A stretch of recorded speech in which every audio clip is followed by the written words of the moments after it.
Hello,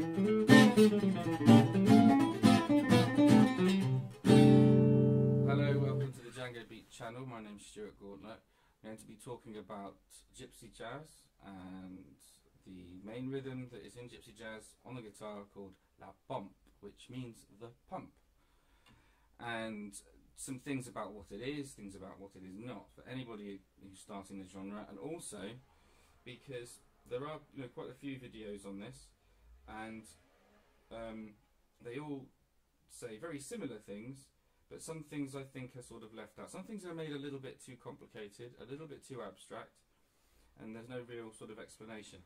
I'm just going to deal with mechanics on one particular way of doing it that I see it in a lot of players, a lot of very, very good players, and there are lots of variations on this, don't forget that, there's lots and lots, and you're going to have to find your way that you're of doing it. But I think a good start is something very simple, straightforward. It's repetitive, so it needs to be something you don't think about. Okay, so a little disclaimer for me: I'm not saying that I'm the best at this. I'm in any no way am I.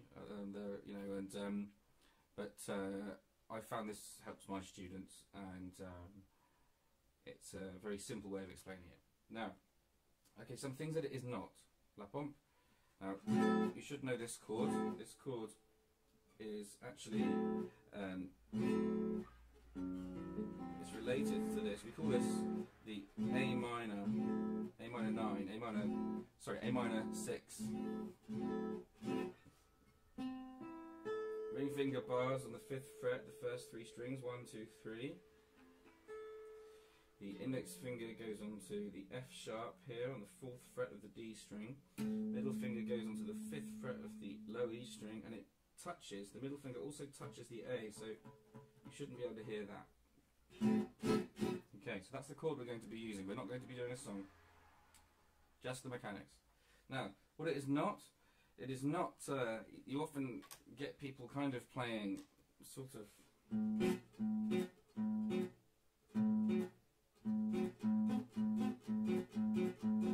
in which case they've got the bass being on the 1, and then they've got the rest of the chord on the 2, and it's not like that. It's not separated like that.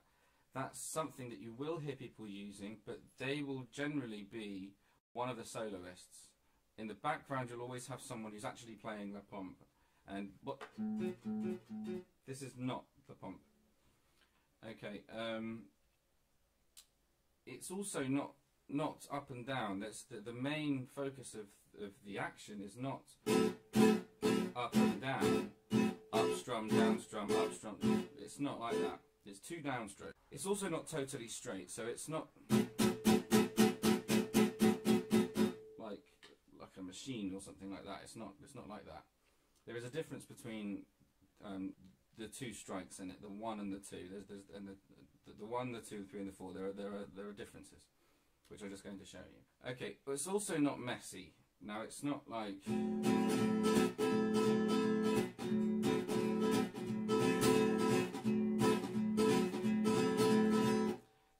it's not these long notes like this. It's very usually clipped short. This is important because it allows the rhythm player to provide enough space for the lead player to play in between, and for their notes to ring out. That's very important. So this is my approach. This is something I've seen that seems to be amongst the gypsies and non-gypsies too. Just things I've borrowed from them and looked at that I think is a good way of communicating this in a teaching way, a teaching framework. Okay, so there are 2 strikes. Both of those strikes are down strokes. They're both down. And that's what we're going to be looking at. The first strike, now there is a difference between them. It's like you're crushing the chord. It's like a strum. And then it's followed by a mute. Both strikes are followed by a mute. So the first one is like this. That's very short. If I slow it down,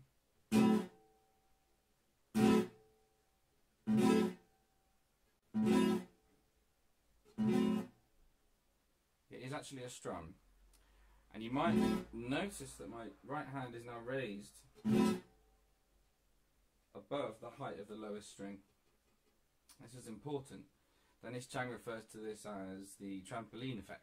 It is actually very important because the second strike itself is a little bit more akin to the Pete Townsend thing, but just less dramatic with the right arm, because you actually hit it. You hit it and you mute. Okay?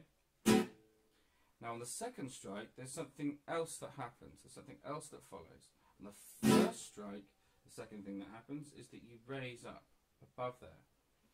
On the second strike, however, the next thing that happens is that you reset your plectrum.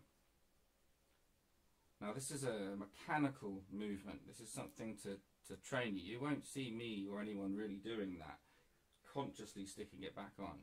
The point is that I think it's important to consciously do something until it becomes something which is unconscious, until you don't have to think about it. You're not going to want to think about it. You're going to want to be able to listen to the person soloing and not think about it at all.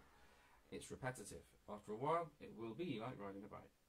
So the first one, again, crush the chord, bounce up, trampoline, okay? Strike again, reset your plectrum. So number 1, number 2, reset the plectrum.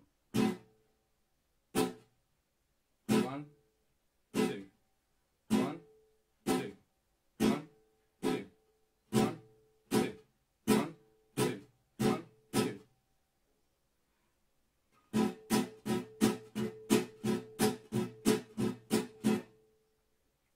Okay, so that's the basic thing. Practice it over again. Use a metronome, and I suggest putting it so that it's set on the 2 and 4. How you do that?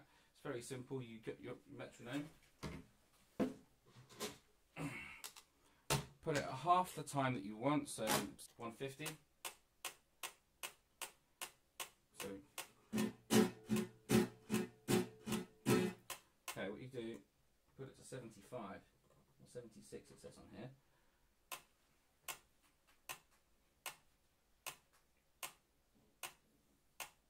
Two, 4, 2, 4. Counting the 2 and the 4. 2, 4, 1, 2, 3, 4, 1, 2, 3, 4, 1, 2, 3, 4. Ta, ta, ta, ta, ta, ta.